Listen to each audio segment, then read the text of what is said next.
اعوذ باللہ من الشیطان الرجیم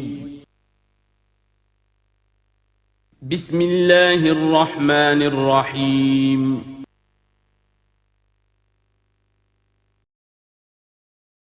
ان اللہ لا یستحی ان یضرب مثلا ما بعوضۃ فما فوقها۔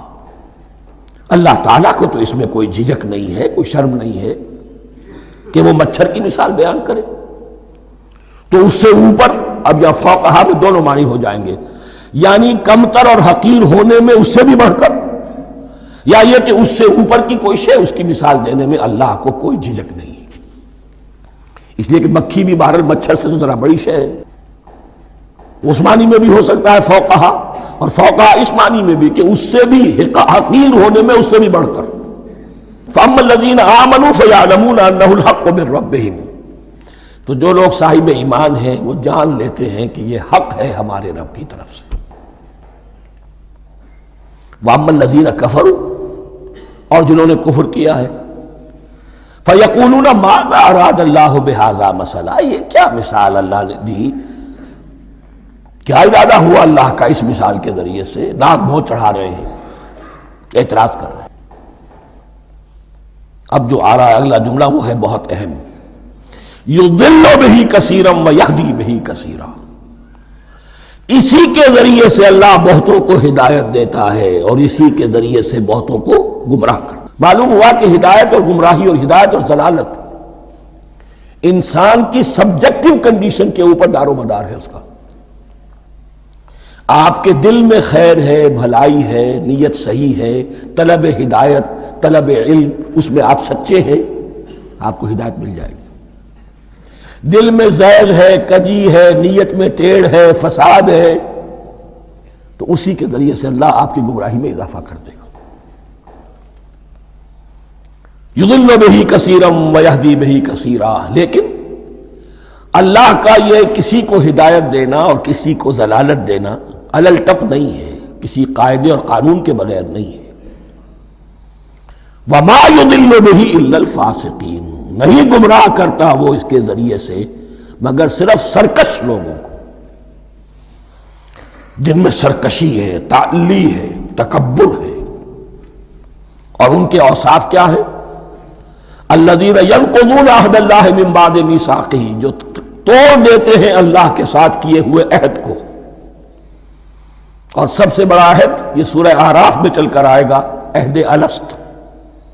عالم ارواح میں ہم عہد الست کر کے آئے، الست بربکم قالوا بلا، کیا میں ہی نہیں ہوں تمہارا رب؟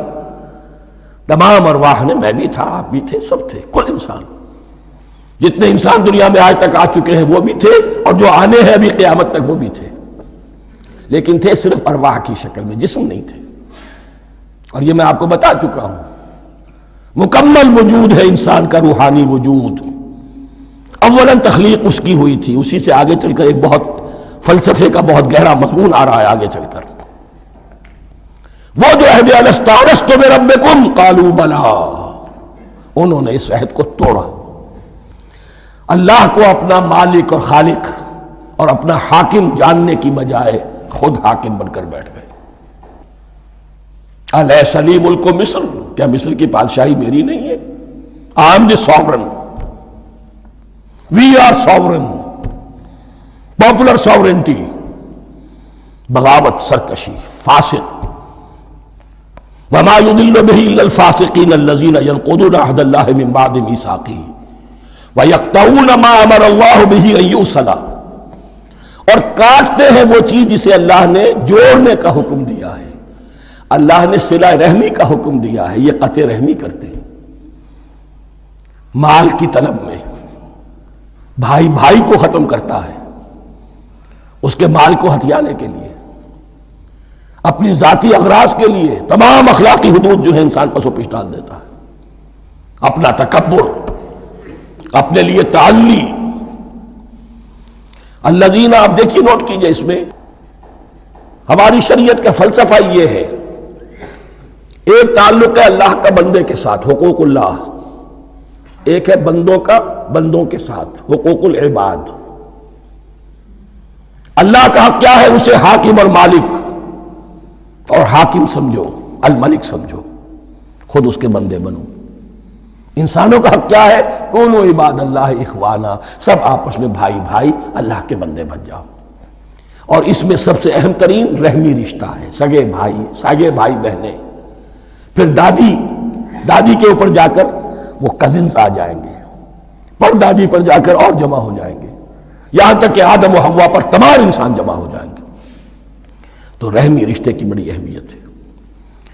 تو وہ فاسقین کے جو توڑتے ہیں اللہ کے عہد کو، اس کو مضبوطی سے باندھنے کے بعد وَيَقْطَعُونَ مَا أَمَرَ اللَّهُ بِهِ أَن يُوصَلَ وَيُفْسِدُونَ فِي الْأَرْضِ، انہی دونوں چیزوں کے نتیجے میں زمین میں فساد پیدا ہوتا ہے۔ یا اللہ کی اطاعت سے باغی ہو گئے اور یا آپس میں ایک دوسرے کی گردنیں کاٹنے لگے۔ اولئک ھم الخاسرون، یہی لوگ ہیں جو بالآخر خسارے میں، آخری اور دائمی خسارے میں رہنے والے ہیں۔ کیف تکفرون باللہ وکنتم امواتا، تم کیسے کفر کرتے ہو اللہ کا؟ بڑا پیارا انداز ہے۔ وکنتم امواتا، تم مردہ تھے، فاحیاکم، تمہیں زندہ کیا، ثم یمیتکم، پھر تمہیں مارے گا، ثم یحییکم، پھر جلائے گا، ثم الیہ ترجعون، پھر تم اس کی طرف لوٹ جاؤ گے، لوٹا دیے جاؤ گے۔ یہاں وہ بات آ گئی جو آج نگاہوں سے بالکل اوجھل ہو چکی ہے۔ یہ ہم دنیا میں آنے سے پہلے مردہ تھے، کیا مانی؟ یہ مضمون آ کر اصل میں سورہ غافر یا سورہ مومن میں چل کر اس کی پوری وضاحت ہوگی، لیکن چونکہ یہاں تذکرہ ہو چکا ہے عہد الست کا، ہماری پہلی تخلیق ہوئی عالم ارواح میں، ارواح کی صورت میں، پھر ہمیں سلا دیا گیا، وہ ہماری پہلی موت تھی۔ مردہ جو ہے معدوم نہیں ہوتا، مردہ ہوتا ہے، بے جان ہوتا ہے، سویا ہوا ہوتا ہے، اور موت کو اور نیند کو تشبیہ دی گئی ہے۔ پھر ہمیں اس جسد کے ساتھ یہاں زندہ کیا گیا، پھر موت طاری ہوگی، پھر ہمیں زندہ کیا جائے گا۔ یہ آیت جیسا کہ میں نے عرض کیا بہت بڑی اور بڑی گہری حکمت اور فلسفہ قرآن کی آیت ہے۔ کیسے اللہ کا انکار کرتے؟ کنتم اموات، تم مردہ تھے، سوئی ہوئی ارواح کی شکل میں تھے، فاحیاکم، تمہیں جگایا اس جسد کے ساتھ، زندہ کیا، ثم یمیتکم ثم یحییکم، پھر تمہیں مارے گا، پھر جلائے گا، ثم الیہ ترجعون، پھر تم اس کی طرف لوٹا دیے جاؤ گے۔ اور اب اس کے بعد جو آخری آیت ہے، هو الذی خلق لکم ما فی الارض جمیعا، اس نے تمہارے لیے بنایا ہے جو کچھ بھی زمین میں ہے۔ اس میں خلافت کا مضمون آ گیا۔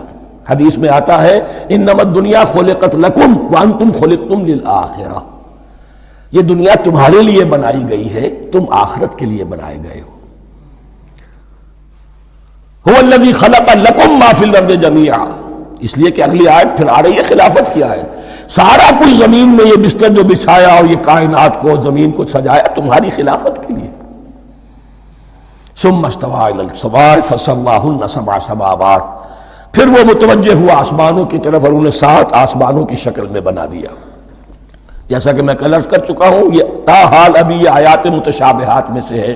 7 آسمانوں کی کیا حقیقت ہے ہم اس سے ابھی پورے طور سے واقف نہیں۔ وَهُوَ بِكُلِّ شَيْءٍ عَلِيمٌ، اور اسے ہر شے کا علم حقیقی حاصل ہے۔ بارک اللہ لی ولکم فی القرآن العظیم ونفعنی وإیاکم بالآیات والذکر الحکیم۔